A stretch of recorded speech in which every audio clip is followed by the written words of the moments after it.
It is now time to counter an argument that no one has ever made.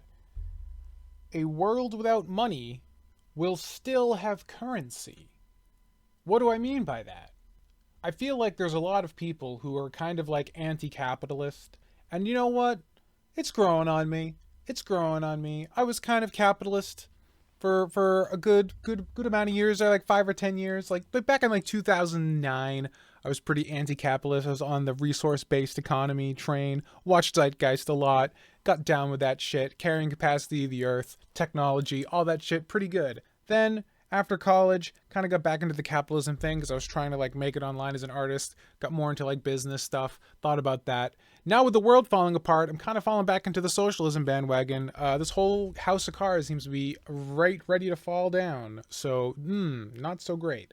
But one of the things I've always been thinking about ever since even the beginning with the resource-based economy, all the way back in 2009, is there was a lot of hemming and hawing I felt on not the content that I was watching, but the comments on the content I was watching, waxing and waning. That's not a thing. Why did I even say that? That's like phases of the moon. Waxing philosophical about the utopia that everyone was envisioning, and how getting rid of capitalism and getting rid of money and having things be access abundant will just solve all the world's problems, you know? And I don't think that will happen.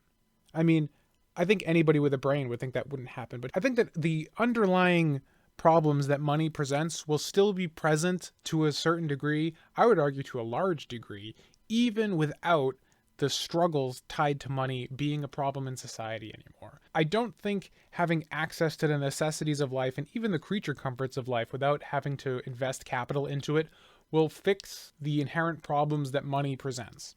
And the reason I say that is that people want money not for money itself. They want it for what money provides: status, power, influence, prestige. And the desire for those things will not go away if money is removed. Money is just an intermediary, right? We still want power. We still want control. We still want prestige, even when money's not part of the equation. This is why people do things for clout. You don't get paid for clout, but people chase clout all the time and do things that have no financial incentive because they want to be famous. They want to be recognized. They want that prestige.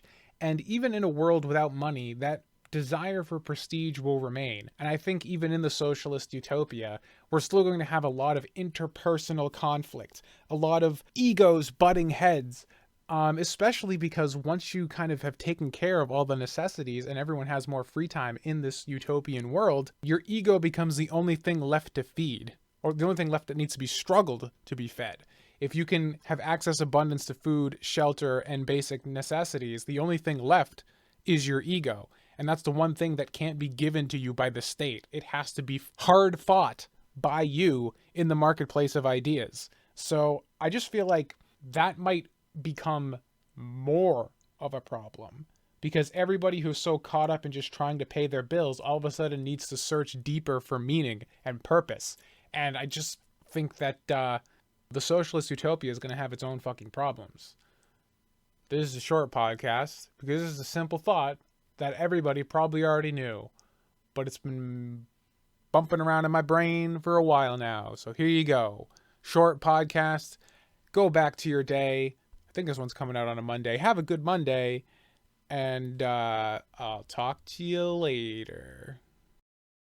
Hey, thanks for listening to this episode of the Hyperbolic Whine Chamber. In addition to doing podcasts, I also make a bunch of 3D models and animations, which you can check out at twitter.com/TommyOliverSays. I'm also making a video game called Izumi and the Vertical Slice, and I have a simple game out right now called Ninja Suffering. You can check those out linked on said Twitter profile. If you want to help support the show and keep me making it and keeping it ad-free, you can check out patreon.com/polystation2 or subscribestar.com/TomOliver.